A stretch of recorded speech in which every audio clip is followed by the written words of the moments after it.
Cultural જે department છે સાંસ્કૃતિક વિભાગ એના મુખ્ય સંયોજક એવા ડૉક્ટર રૂપાબેન ડાંગર સાથે જ જે આ વ્યવસ્થામાં જવાના છે એવા મેનેજર તરીકે કોડ ઓફ કન્ડક્ટનું પાલન કરવાવાળા ડૉક્ટર સરમણભાઈ સોલંકીજી, કારણ કે મારી સાથે એમણે કામ કર્યું છે. અમે બંને મને લાગે કે 92 to 94 1.5 year મેં માંગરોળ કોલેજમાં પણ કામ કર્યું. મેં જુદા જુદા પ્રદેશોમાં કામ કર્યું છે, એટલે જુદા જુદા લોકોને કનેક્ટ રાખ્યા છે. 92 એટલે 8 અને 25 એટલે 34-35 વર્ષ પહેલાંનો નાતો છે. તમને કહી કે તમારી સૌથી મોટી મિલકત કઈ, તો હું એટલું જ કહું કે વિદ્યાને તો બધું છે જ, પણ જેની સાથે સંબંધ રાખું છું અને લાંબો સમય મેન્ટેન કરું છું એ મારી મોટી મિલકત છે. એ પછી નાનો માણસ હોય, અધ્યાપક હોય, મારો વિદ્યાર્થી, માંગરોળનો મારો વિદ્યાર્થી અહીંયા ઘરે આવીને કેટલું બધું રાજી થઈ જાય. રીટાબેન જેવા એવા હોય કે જે સાહિત્ય, કલા, આના માણસોએ તમને એક્સપર્ટાઇઝ માર્ગદર્શન આપે. રૂપાબેન છે એ ઓવરઓલ આ ધ્યાન રાખે છે, આખી જ યુનિવર્સિટીનું કલ્ચરલ આપણું ડિપાર્ટમેન્ટ છે, યુથ ફેસ્ટિવલ હોય, નાની મોટી કોઈ પણ પ્રવૃત્તિ સાંસ્કૃતિક હોય, કલાની હોય, તો એ ખૂબ સારી રીતે એક લેડી તરીકે મને બહુ જ ગૌરવ થાય છે કે અમારી યુનિવર્સિટીમાં આવા એક લેડી છે કે જે બધું જ મહેનત પોતાની જાતે કરેલી છે. મને ખાલી ફક્ત અહીંયા આવી જશા અને હું મારા વિદ્યાર્થીમાં બધા ગમે એવી મિટિંગ હોય પણ તમને મળવાનું થાય તો હું દોડતો ઓલા કેમ કૃષ્ણની મુરલી વાગે અને રાધા દોડે એ મારા બાળકો, તમે મારા કૃષ્ણ છો. જ્યાં મને બાળક મળે, બાળક એટલે મારા વિદ્યાર્થી, અને હું તો તમને બધાને મારા બાળક જ સમજું છું. બાળક બે પ્રકારના છે ટીચર માટે. એક બાયોલોજિકલ બાળક એના છે કે જે મારા બાળકો મારી રીતે મારી સાથે નથી એટલે કોઈ ભણતું હોય, કોઈ નોકરી કરતું હોય, એની જિંદગી છે. પણ સૌથી મોટા બાળકો તમારા છે જે એકેડેમિક બાળકો છે, એ તમારો સથવારો છે. એ જ અમને યુવાન રાખે છે, એ જ અમને પ્રેરણા આપે છે, એ જ અમને પ્રેમ કરે છે. પ્રેમ એ બહુ જ વિશાળ શક્તિ ધરાવતો શબ્દ છે. ભગવાન કૃષ્ણ કહે છે કે મને 4 પ્રકારના ભક્ત સૌથી વધુ પ્રિય છે.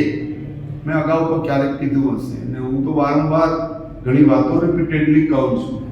તો એમાં એક ભક્ત કીધો, અત્રાતી ભક્ત, એટલે દુઃખ આવે અને એ ભગવાનને દુઃખ આવે ત્યારે જ યાદ કરે.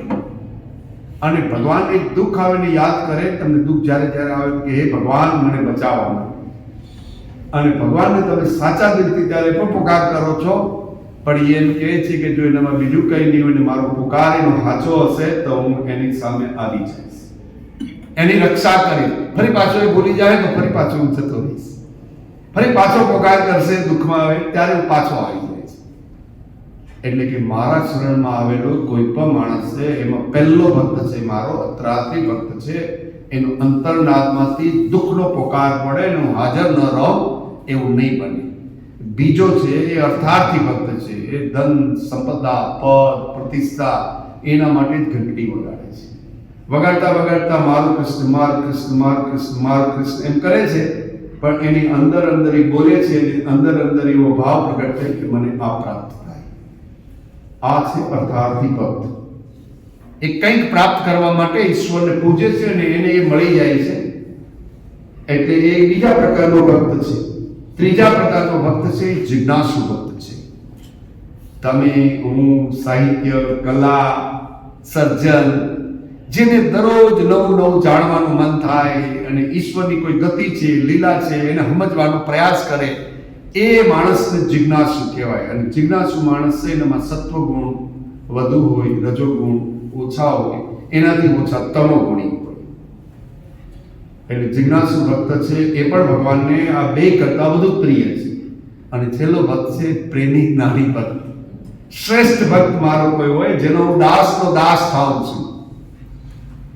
દાસનો દાસ થવું એટલે કે આપણે ભગવાનને કહીએ ને કે હું તારો દાસ છું, તું મારો નાથ છે.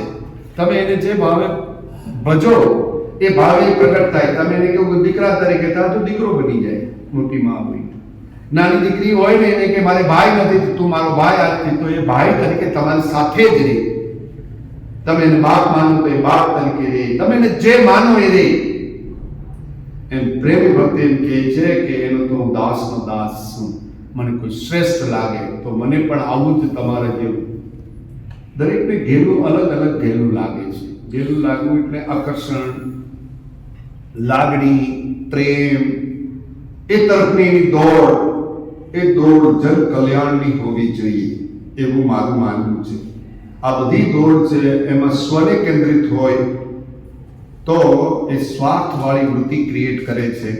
જ્યારે એ પરને કન્સર્ન હોય તો એ પારમાર્થિક, એ સ્વાર્થ મટી જાય છે અને જે તમે કરો એ પરમાર્થનું કાર્ય બની જાય છે.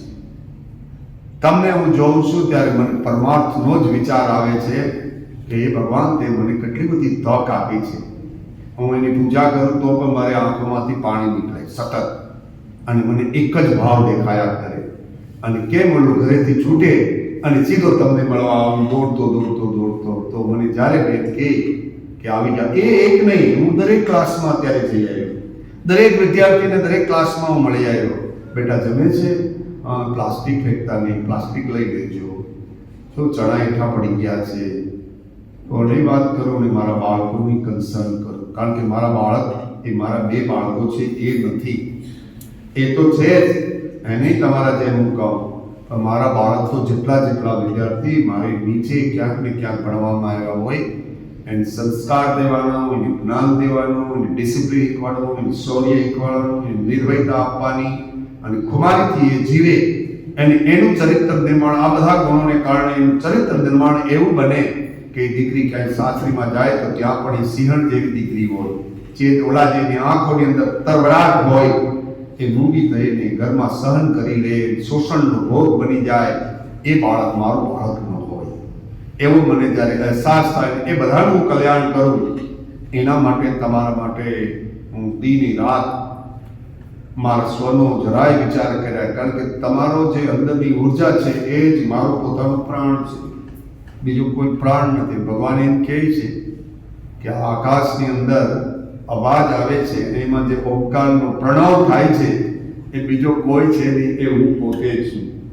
અગ્નિને શું કહે છે કે સૂર્ય અને ચંદ્રમાં જે પ્રભા દેખાય છે, જો આપણે ત્યાં અગ્નિ કે પ્રકાશ કે એવું નથી કહેતું, એને શું કહે છે?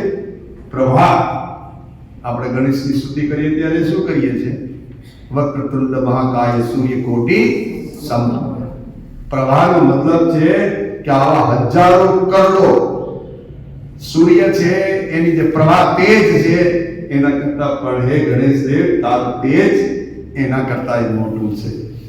આ આપણી સંસ્કૃતિની વિરાસત છે, એને ઇન્ડિયન નોલેજ સિસ્ટમ, ભારતીય જ્ઞાન પરંપરા કહેવાય, જે આપણે ભૂલી ગયા છે. એટલે આપણા પ્રધાનમંત્રી અને ગુજરાતના પનોતા પુત્ર એવા નરેન્દ્રભાઈ એને જાગૃત કરવા માટે એનઈપીની અંદર આ વાતને લઈને ભારતીય પરંપરા આપણે આવું ભણાવાય જ નથી. એટલે આપણી જે વ્યવસ્થાઓ હતી, આપણી જે આજનું બાળક, આ જનરેશન જેનું બાળક, એને ખબર નથી, અને એને જ્ઞાન દેવાનું કામ જો કોઈ કરવાનું હોય તો એ મારા શિક્ષકોએ કરવાનું છે. શિક્ષકોએ જો આ જ્ઞાન દેવું હશે તો એને નવું વાંચવું પડશે, એને નવો પ્રયાસ કરવો પડશે. અને જો વાંચવામાં તમને રુચિ થવા માંડશે, તમને કંઈક દેવાની વૃત્તિ થાય તો તમે દરરોજ કંઈક નવું વાંચવા માટે પ્રેરાશો. મને એક દિવસ આજે પેપર નથી આવતું, કેટલો બધો મૂડલેસ થઈ ગયો ખબર તમને. સવારે 10 પેપર આવે, આજે કોઈ ના આવે, વહેલો ઉઠી ગયો, વહેલો ઉઠીને કરવું શું, શેડ્યુલ હોય. તો આજે મેં નવું શેડ્યુલ કર્યું, કંઈક નવું કરીએ. તો હંમેશા દરરોજ ઉઠો ત્યારે તમને વિચાર આવવો જોઈએ કે અમે હવે મોટા થઈ ગયા છે, હવે તમે 18 વર્ષની ઉપરના થઈ ગયા છે, 25 એટલે જનરેશન જેમાં મેચ્યોરિટી ટાઈમમાં આવી ગયા, થોડાક સમય પછી એમાંથી પણ નીકળી જશો. ત્યારે તમે તમારી મમ્મીને કહો કે મમ્મી, આજે હું વહેલી ઉઠી ગઈ, મારે જે કંઈ કામ મારે ભાગે આવે મને કે હું બધું કરવા તૈયાર છું. આવું જ્યારે તમે કહેશો તો તમારી મમ્મીને કેવો મોટો ભાવ તમારે, કારણ કે આ દુનિયાની અંદર તમારો કોઈ નજીકનો ભગવાન છે તે તમારા મા બાપ છે. એ તમને કોઈ કષ્ટ દેવા હું એમ ડી તો મારી ધન્યતા તો એ જ છે કે મારી યુનિવર્સિટીના વિદ્યાર્થી, હું તો જ્યાં જ્યાં ત્યાં મારી જ કહું છું. હવે ઘણા લોકો એને મોહમાં કન્વર્ટ કરી દે છે. એ મોહ નથી, એ મારો પ્રેમ છે, મમતા છે. એ મમતા છે અને મોહ વચ્ચેનો ભેદ એ જ્ઞાની લોકો પણ જાણતા નથી. એને પણ ખબર પડતી ક્યારેક નથી, કારણ કે એની પાસે સૂક્ષ્મ અહંકાર જ્ઞાની લોકો પાસે છે. એટલે એ ભાવ ઓછો, તર્ક વધુ રાખે છે. અને જ્યાં તર્ક વધુ હોય ત્યાં સમસ્યા હોય, જ્યાં ભાવ હોય ત્યાં કોઈ સમસ્યા ન હોય. એ તમે મારા છો તો એ સ્વીકાર ભાવ છે. આ જગત કેવું છે?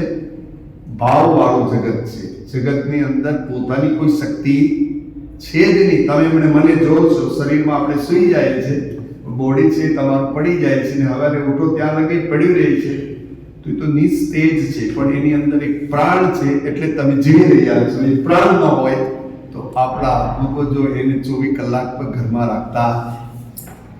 એટલો અર્થ જો કે તમારા શરીરની અંદર જે આખી ક્રિયા થઈ રહી છે એ કોઈ પ્રાણને કારણે થઈ રહી છે. અને પ્રાણ ભગવાન કે મારો છે વિભૂતિ યોગમાં.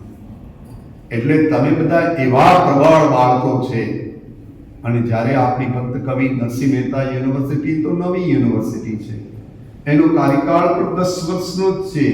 આમ એના 3 વર્ષ ક્રમશઃ કાઢી નાખો તો 7 વર્ષનો પૂર્ણ કક્ષાનો કાળ કહેવાય.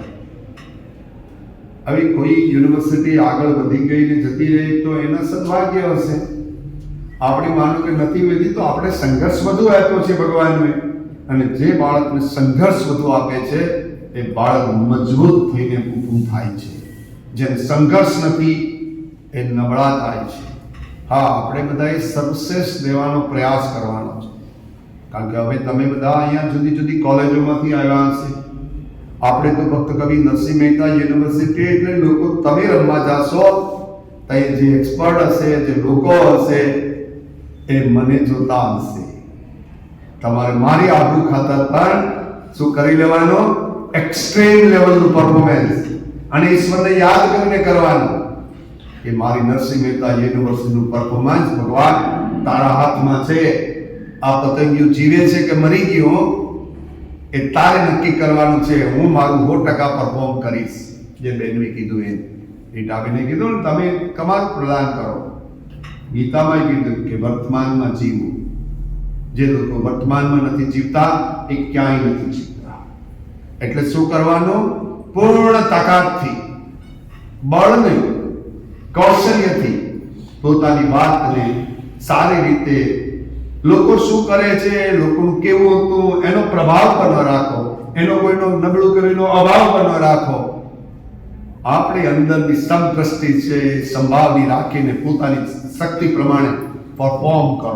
પછી આવે નહીં આવે, આપણે કોઈ બોલાવે નહીં બોલાવે એની પરવા આપણે કરવી જોઈએ. મારે પરવા કોની છે? મારા બાળકોની છે, મારા મેનેજરની છે, મારા ટીચરની છે. આની પરવા કરવા વાળા લોકો એ તાકાતવાળા બાળકો બને, એ બની જાય માણસ. બાકીની પરવા છે ટેમ્પરરી છે. માનો કે કુલપતિની વ્યવસ્થા છે ટેમ્પરરી છે, એનો અહંકાર આવવો જોઈએ નહીં. એ ભગવાને તમને આપેલી સેવા કરવાની તમારી એક વૃત્તિ તમને સક્ષમ માનીને ઈશ્વરે આ તક આપી છે. એ માનવ જીવનની એ તક છે, એ ગુમાવવી જોઈએ નહીં. તમારે કોને યાદ રાખવા જોઈએ? એના આપણા વિદ્યાર્થીઓ. તો ભક્ત કવિ નરસિંહ મહેતા યુનિવર્સિટીના વિદ્યાર્થી જ્યારે જુદી જુદી, મેં કીધું કે 54 વિદ્યાર્થી છે, 18 દીકરા છે અને બાકીની દીકરીઓ છે. આ બધા ભેગા થઈને એવું પ્રદાન કરે. ડ્રેસ તમને જે જોઈએ એ લઈ લો, જે કંઈ એના સાધનો જોઈએ એ લઈ લો. આપણી સાથે સહાયક લોકો પણ છે, જુનાગઢના છે, એનું પણ આદર માન સન્માન સાથે લઈ જાઓ. બસ ધ્યાન એટલું રાખવાનું છે કે ત્યાં જઈને કોઈ નવું, કારણ કે ગીરની પ્રજા છે એટલે કંઈક નવું કરવું. કુલગુરુ તરીકે કે મારું દરેક બાળક સુખી રહે, મારું દરેક બાળક સંયમમાં રહે, મારું દરેક બાળકને યથા યોગ્ય પરફોર્મ કરે અને એનો વિકસિત થાય, એનું ચરિત્ર નિર્માણ થાય અને એ ધીરે ધીરે થાય. આજના એક ભાષણ તમને આપણું તમારું ચરિત્ર નિર્માણ થયું તો આખો દેશ કઈનો સુધરી ગયો જ ને. એને નરેન્દ્રભાઈ 11 વર્ષથી પ્રયત્ન કરે છે પણ તોય ફેરફાર તો ધીરે ધીરે થાય છે. બિહાર વાળા કોઈ નહીં માને પણ આ વખતે માને. એટલે તમે સમજો કે એ લાંબા ગાળાની સતત ચાલતી પ્રક્રિયા છે સુધાર. અને હું આજે પણ એવું કહું છું કે હું દરરોજ કંઈક નવું શીખું છું. અને શીખું છું જ્યારે નવું કંઈક આવી જાય આનંદમાં, ત્યારે હું એકલો રોમાંચ અનુભવું છું. હવે આ જે આનંદ છે એને પ્રતિ ક્ષણ વર્તમાન આનંદ ગણું છું. કેવો આનંદ ગણું છું? તમને ખબર છે આ શબ્દોનું ગુજરાતીમાં તમને બરોબર નહીં આવડતું હોય, જે ગુજરાતી ભાષા સારી રીતે નથી કરતી. પ્રતિ ક્ષણ વર્તમાન આનંદ. આનંદના જુદા જુદા પ્રકાર છે. એક અખંડ આનંદ હોય છે, એક નિત્ય આનંદ હોય છે. એની અંદર જે લોકો બીજાને પ્રેમ કરતા હોય છે, પ્રેમની વ્યાખ્યા મેં કીધી એમ વિશાળતા વાળી છે, એને નેરો કરી દેતાની, ટૂંકી કરતાની. ઘણા લોકોએ ભારતની અંદર સમાજના નેતાઓને પણ એ બાંધીને ટૂંકા કરી દીધા છે. આપણે એને ટૂંકા કરીને આપણે એને વિશાળતા તરફ લઈ જવાના છે, એને ભવ્યતા તરફ લઈ જવા, એને દિવ્યતા તરફ લઈ જવાનું છે. અને યુનિવર્સિટીનું કામ જ આ છે કે યુનિવર્સિટી એટલે શું? એ બધાનો સ્વીકાર કરે એવું એનું હૃદય વિશાળ હોય, એના મનની અંદર હંમેશા દિવ્યતા હોય, બીજાના કલ્યાણનો જ ભાવ હોય, હે ને? એ હોય અને સાથે સાથે પોતાની વિરાસત છે, સંસ્કૃતિ છે, મૂલ્યો છે, આ બધા છે. એની ભવ્યતા પણ એને અનુભવવી જોઈએ કે હું કોણ, હું કોનું સંતાન. એની ભવ્યતા એ માણસને ભૂલવી ન જોઈએ, હે ને? હું ક્યારેક પણ કહું કે ક્ષત્રિયનો દીકરો છું તો ક્ષત્રિય તરીકે જ વર્તવું જોઈએ. એ મારી ભવ્યતા, મારા વારસાની ભવ્યતા છે.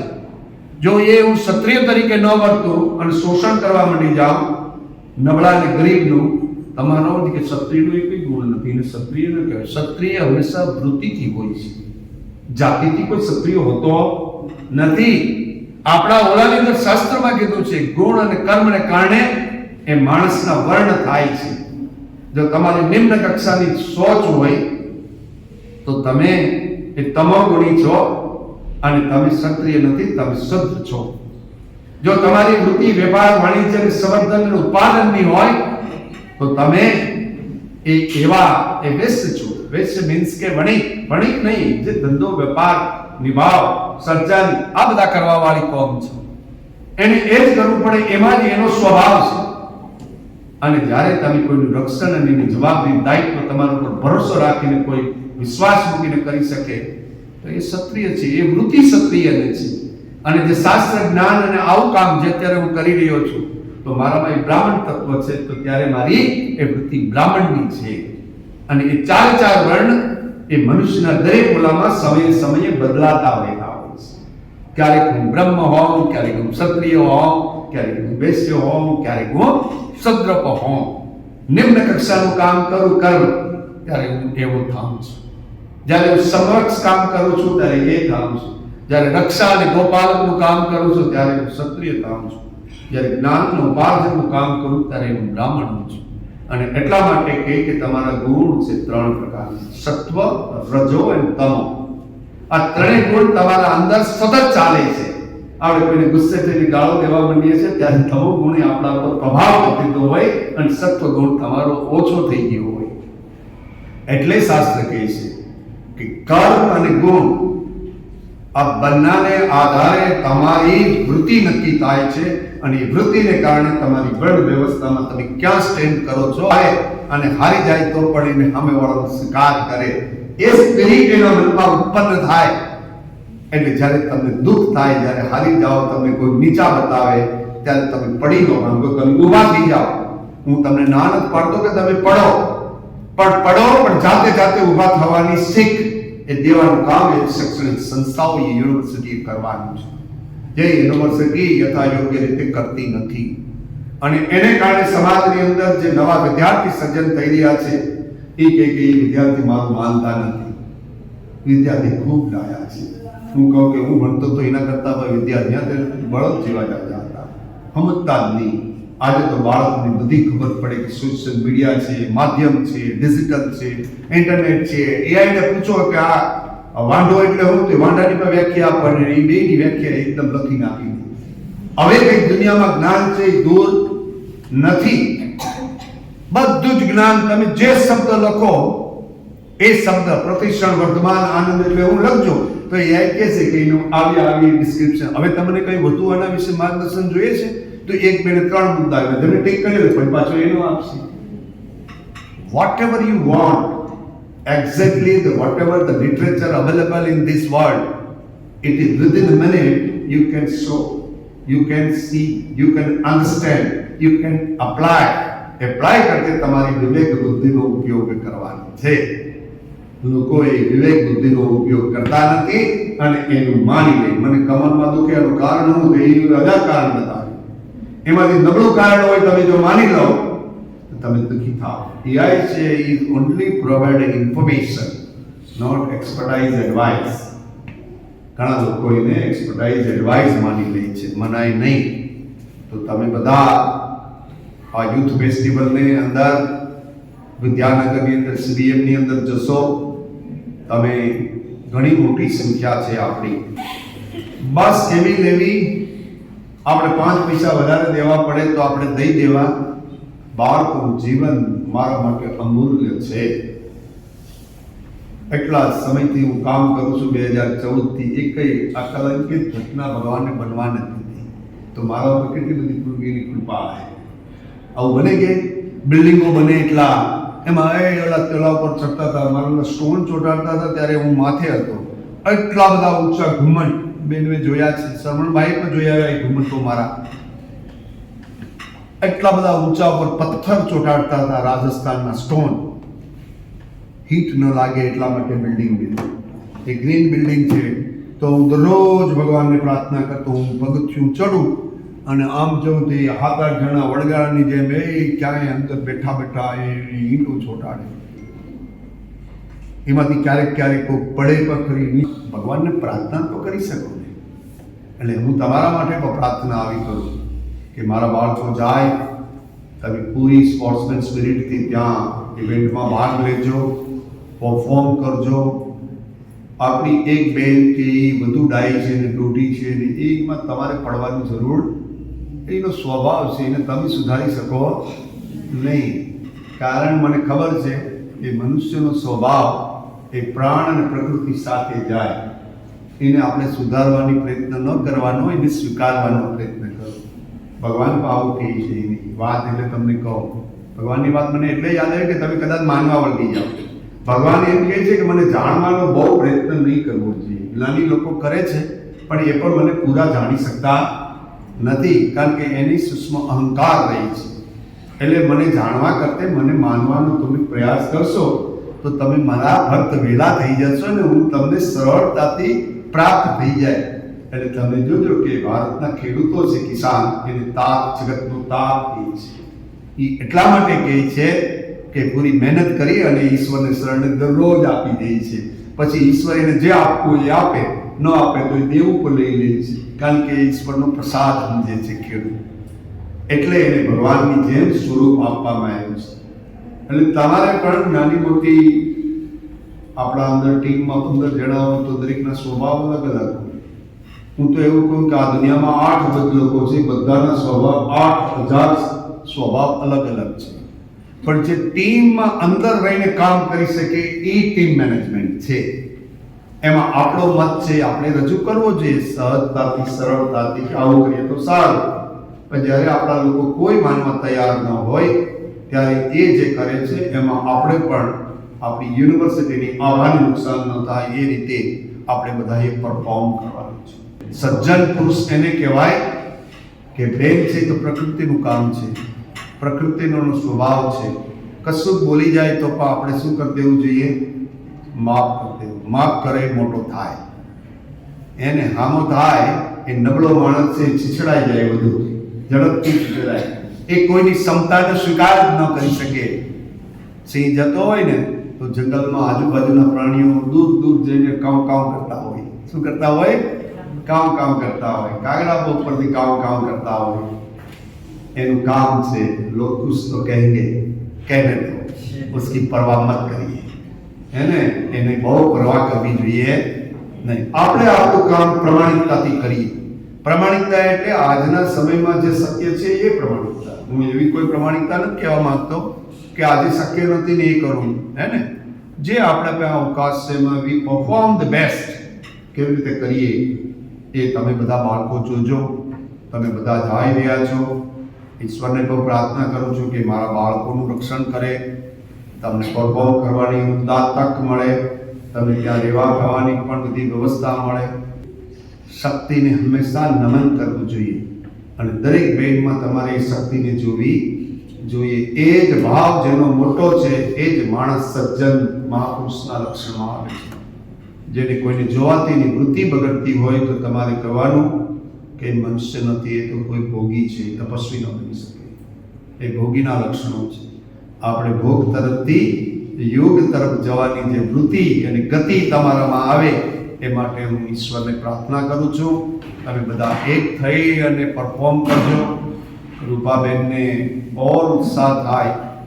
એ ખૂબ કામ કરે છે આ યુનિવર્સિટીમાં.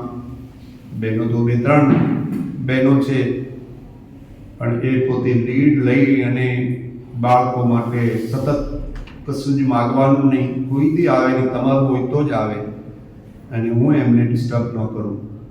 પણ એની જે જરૂરિયાતો છે, યુનિવર્સિટીની જરૂરિયાતો છે, આપણે આપણા માનસિક રીતે ક્યારેય નહીં માનવું જોઈએ કે આપણે ગરીબ છીએ. જે બાળકો મધ્યમ વર્ગના છે, નિમ્ન મધ્યમ વર્ગના છે, અતિ ગરીબ છે, એને પણ હું કહું છું કે તમે મનથી એવું કોઈ દી માનતા નહીં કે હું નબળા છું, હું ગરીબ છું, આ જાતિનો છું. આ જાતિ એ તો વૃત્તિ હોય છે અને સિંહની જેને વૃત્તિ છે એ બધા ક્ષત્રિય છે. એટલે ક્ષત્રિય કોઈ એક જાતિ હોતી નથી. જ્યારે સ્ત્રી એના બાળકને કંઈક થાય અને કોઈક સામે સામનો કરે લે એના ઉપર આક્રમણ કરે છે ત્યારે એ સિંહણ જ હોય છે. એના બાળક માટે ગમે કરી શકે છે.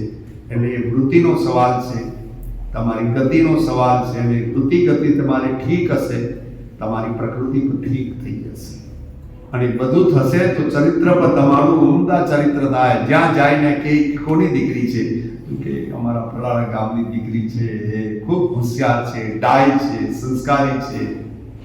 હા, એટલે જાહેર જીવનમાં જ્યાં રહેતા હોય, વ્યવહાર કરતા હોય ત્યાં પોતાની પર્સનલ ફિલિંગને લાવવી નહીં જોઈએ. એ તમારું ચરિત્ર નિર્માણ કરવામાં અગત્યનો ભાગ છે. હે ને? કુળપતિ તો કેટલા બધા 108 કુળપતિ છે ગુજરાતમાં. તમે જોયા નહીં હોય એવા કુળપતિઓ છે. આપણે એમાં પડાય નહીં. આપણે મારી તમને એટલી સલાહ કે આ બધામાં પડાય નહીં. એના રંગરૂપ છે, એના વ્યક્તિગત છે, એને મુબારક. આપણે તો એમાં પડાય કે જે સારા કાર્ય તરફ, કલ્યાણ તરફ આગળ વધતા હોય એમાં પડવું જોઈએ. બાકીના કામ છે આપણા નથી. ખૂબ તમને બધાને ફરી વખત અભિનંદન પાઠવું છું, શુભકામના પાઠવું છું. બેનને ટેકો આપજો બધા. અને આપણી યુનિવર્સિટી તમે કંઈક એવામાં લાવો કે ફાઇનલમાં ભૂગી ગઈ છે એટલે હું ફરી પાછો ભલે આવી ગયો 12 તારીખે 15 તારીખે ફરી પાછો દોડતો 13-14 પર દોડતો તમારી માં તમે વાંસળી બરોબર ફાઇનલી વગાડજો તો હું આવી જઈશ.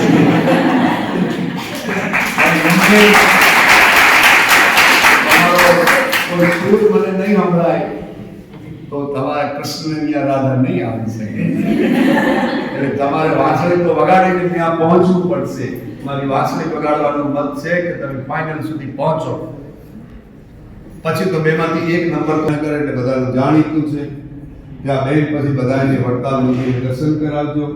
એને બધાને જ્ઞાનબાગમાં પણ લઈ જાજો જ્યાં મેં ઘણા સર્વે સહાયકશ્રીઓ કે જેઓ 11 થી 15 ફેબ્રુઆરી પર મીટ માંડીને બેઠા છે તેવા સર્વે વિદ્યાર્થી સ્પર્ધકો આપનું પણ આ તકે હાર્દિક સ્વાગત এবং અભિવાદન કરું છું.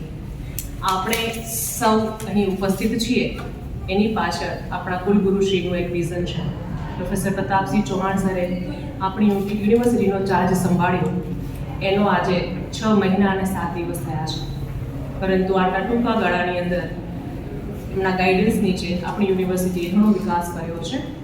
જે શબ્દથી નહીં પણ a person, a man who believe in management, a man who believe in action more than words. That is our honourable vice chancellor sir. સરને એમના વખાણ નથી ગમતા, પણ I think being a person of literature and a transparent person, જે સત્યતા છે એ લોકો સમક્ષ લાવવી જોઈએ. કારણ કે સર તમને આદર્શ માની અને આ એરિયાના વિદ્યાર્થીઓ આવનારા સમયમાં પોતે પણ આવું સ્થાન પ્રાપ્ત કરી શકે એવું દીર્ઘકાલીન સ્વપ્ન જોઈ રહ્યા છે સર. સો એના માટે આઈ એમ સો સોરી. આપ સર્વેને જણાવતા થોડી ઇમોશનલ થઈ જવાય છે કે આપણે આગામી સમયમાં પદવીદાન સમારોહ આપણી યુનિવર્સિટીના પ્રાટનગણમાં થઈ રહ્યો છે, જે આપણા સર્વે માટે હરખની વાત છે. સર, અમો સર્વે આપની આગવી મેનેજમેન્ટ સ્કિલને હૃદયથી સ્વીકારીએ છીએ, આભાર વ્યક્ત કરીએ છીએ. મને લાગે છે કે ઘરનો પ્રસંગ ઘરના આંગણે શોભે એવો અન્ય કોઈ જગ્યાએ ન શોભે, એ વાત આપે આગળ રાખી અને આવનારી 11-12 ફેબ્રુઆરીમાં ટેન્ટેટિવ આપણું શિડ્યુલ સર તૈયાર થઈ ગયું છે અને આપણા ઘરના આંગણે જ. બીજી એક બાબત કહીશ કે એક ફંક્શન સરે 10 દિવસના ઉપવાસ કર્યા હતા નવરાત્રિના, તો ત્યારે આપણે 10મા દિવસે આપણી લાઇબ્રેરીને પવિત્ર કરવા માટે ત્યાં આપણે હવનને એવું કાર્યક્રમ કરેલો હતો. તો શિક્ષણની સાથે સાથે આજના યુવા વર્ગને આધ્યાત્મિકતા તરફ કેમ લઈ જવું અને ઇન્ડિયન નોલેજ સિસ્ટમને વર્ડ્સથી નહીં પણ એક્શનથી એમના જીવનમાં કેમ ચરિતાર્થ કરવી એનું સંપૂર્ણપણે માર્ગદર્શન પોતાના એક્શન થ્રુ આપણા કુલગુરુશ્રી આપણને બતાવી રહ્યા છીએ. સર, એના માટે અમે આપના આભારી છીએ.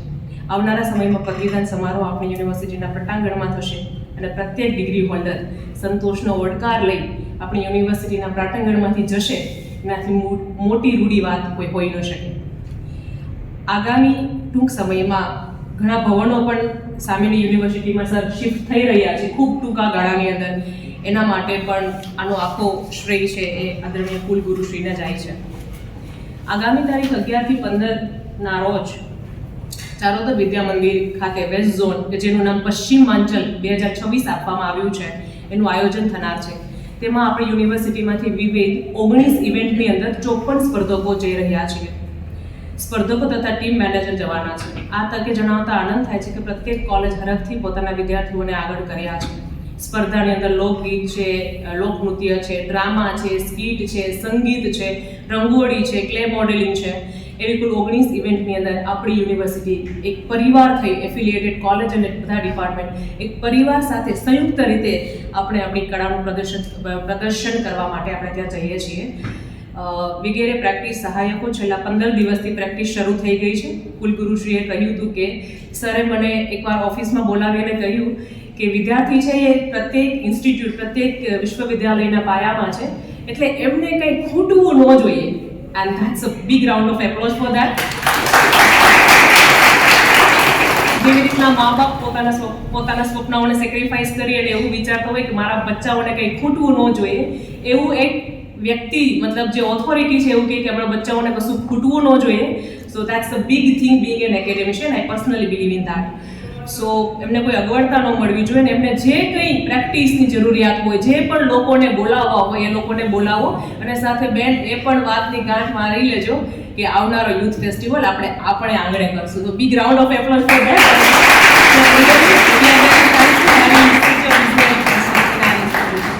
હવે આપણી જવાબદારી છે, સરે તો આટલો સહયોગ કર્યો, આપણને અહીં સુધી પહોંચાડી દીધા. હવે આપણી જવાબદારી છે કે આપણે આ પશ્ચિમાંચલ 2026માં આપણી યુનિવર્સિટીનું નામ રોશન કરીએ, આપણા વર્તનથી, આપણી આગવી કળાથી, અને આપણી યુનિવર્સિટીનો જે લોગો છે એ લોગોને કોઈ જગ્યાએ આંચ ન આવે અને આપણા વર્તન, આપણી વાણી અને લોકો યાદ કરે કે નરસિંહ મહેતા યુનિવર્સિટીના વિદ્યાર્થીઓ છે. I think that will be the proud moment for our Kulgurushri. So wish you all the best to all of you. Thank you so very much again.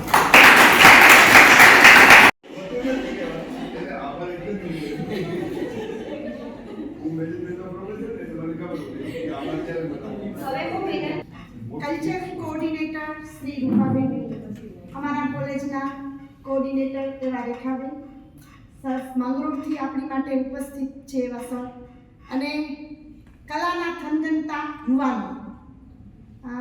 અમે જ્યારે યુનિવર્સિટીમાં યુથ ફેસ્ટિવલમાં પાર્ટિસિપેટ કરતા ને ત્યારે પહેલા નંબર માટે એટલે જ આગળ વધતા કે આગળ જવાની તક મળશે. અને આજે તમે બધા ખરેખર લકી છો કે તમને યુનિવર્સિટી દ્વારા આટલું સરસ પ્લેટફોર્મ પહેલા તો મળ્યું છે. નંબર આવવો એ તો પછીની વસ્તુ છે, પણ પહેલા તમે ત્યાં કેવું પરફોર્મન્સ આપો છો એ બહુ મહત્વનું છે. અમે ઘણા બધા યુથ ફેસ્ટિવલમાં મેં તો પાર્ટિસિપેટ પણ કરેલો છે, સ્ટુડન્ટને લઈ ગઈ હું, ત્યારે હું સ્ટુડન્ટનું ફોકસ ખાલી નંબર ઉપર જોતી હોઉં કે કેટલામો નંબર રેન્ક આવશે આપણો. પણ મારી એક વિનંતી એટલી છે કે નંબર કરતાં તમે તમારું 100% આપવાની કોશિશ કરો. તમે ત્યાં જાઓ છો, દાખલા તરીકે એઆઈયુની ગાઈડલાઈન છે, તો પહેલું જ કામ આપણે એઆઈયુની ગાઈડલાઈન પ્રમાણે રૂલ્સ રેગ્યુલેશન્સ 8 મિનિટનો સમય છે, તો 8 મિનિટની માથે મિનિટ જાય તો તમે ડિસ્કોલિફાઈડ થાઓ. મેં બેટા મારું 100% આપ્યું હતું પણ કેમ મારો નંબર ન આવ્યો? તો તમે આ બહાર નીકળો છો અલગ, તમારી યુનિવર્સિટીની અંદર જે કોમ્પિટિશન હતી તેનાથી ત્યાં અલગ રાજસ્થાન, આઈ થિંક ગુજરાત અને દીવ, વેસ્ટ ઝોનમાં 3 યુનિવર્સિટીમાંથી અલગ સ્પર્ધકો ત્યાં આવશે. કોમ્પિટિશન બહુ મોટી હશે, શીખવા ઘણું મળશે. ખાસ કરીને ગુજરાતના વિદ્યાર્થીઓ બહાર નીકળે ત્યારે અલગ કલ્ચરથી વાકેફ થાય. આ મેઇન પર્પઝ આ છે. અને બીજું એ છે કે તમે જ્યારે તમારું પરફોર્મન્સ આપો છો ત્યારે તમારે કઈ વસ્તુઓને ધ્યાનમાં રાખવાની છે. મ્યુઝિક સાથે તાલ મેચ કરવાના છે, રંગોળીની ઇવેન્ટ છે કે કોઈ કોલાજ ઇવેન્ટ છે, સર્જનાત્મક પ્રવૃત્તિઓમાં. તો આ બધી વસ્તુઓના જે સમય છે ત્યારે તમે ખાસ એઆઈયુની ગાઈડલાઈન વેબસાઇટ ઉપર છે, નહીંતર હું આજ ગ્રુપમાં શેર કરી દઈશ, એનો તમે તમારી જે ઇવેન્ટ છે ખાસ એનો ઇવેન્ટના રૂલ્સને રેગ્યુલેશનને ફોલો કરજો. પછી જે તમારે ડોક્યુમેન્ટ મેડમે ગ્રુપમાં સેન્ડ કર્યા છે કે આટલા ડોક્યુમેન્ટ્સ તમારે સાથે લઈને આવવાના છે, ત્યાં જઈ અને તમે કદાચ એક પણ ડોક્યુમેન્ટ મિસ હોય તો તમે ડિસ્કોલિફાઈડ થાઓ, આવું પણ બની શકે. એટલે ખાસ તમે આ બધી વસ્તુઓને ધ્યાન રાખજો. ડ્રેસિંગ, તમારા કોસ્ચ્યુમ, તમે મ્યુઝિકની ઇવેન્ટમાં છો તો તમારા ડ્રેસિંગના કોઈ માર્ક્સ નથી, હા, તમારા તાલ, સ્વર ને તમારું ગાયન એના જ માર્ક્સ છે. તો તમે ડ્રેસિંગમાં ખોટો સમય બગાડો એના કરતાં તમે મ્યુઝિક ઉપર ફોકસ કરો. એટલે આ રૂલ્સ રેગ્યુલેશનને ફોલો કરજો. અને છેલ્લે એટલું જ કહીશ કે આપણે હવે કોઈ એક ઇન્સ્ટિટ્યૂટ, કોઈ એક સંસ્થા કે ડિપાર્ટમેન્ટના સ્ટુડન્ટ નહીં, પણ આપણી આખી યુનિવર્સિટીનું નેતૃત્વ કરવા જઈ રહ્યા છીએ. એટલે બધા યુનિવર્સિટીના સ્ટુડન્ટ તરીકે જઈશું અને યુનિવર્સિટીનું નામ રોશન કરશું એવી શુભેચ્છા sir. God bless you. Professor Sharman Solanki, Mangrol college. અને માંગરોળના વિદ્યાર્થીઓ ઓળખે છે. આમ વક્તવ્ય આપવું ને આવું બધું સ્કિલ ને વગેરે તો તમને રૂપાબેને ઘણું કીધું છે. સાહેબશ્રી પણ તમને માર્ગદર્શન આપશે. ટીમ મેનેજર તરીકે જ્યારે સાહેબે મને જવાબદારી સોંપી છે અને પર્સનલ બોલાવીને કે તારે જવાનું છે, કારણ કે અમારી કોલેજના તો કોઈ સહભાગી છે નહીં આમાં, પણ થોડાક સાહેબ છે ને વર્ષોથી મને ઓળખે છે, એટલે એ રીતે બરાબર. એટલે અમારે ટીમ મેનેજર તરીકે તમારે કંઈ ટેકનિકલ પ્રશ્ન હોય તો ભાઈઓ માટે હું છું, બહેનો માટે રીટાબેન છે. એક સમયનું પાલન કરવાનું રહેશે મારા સ્વભાવ પ્રમાણે ને એક શિસ્તનું.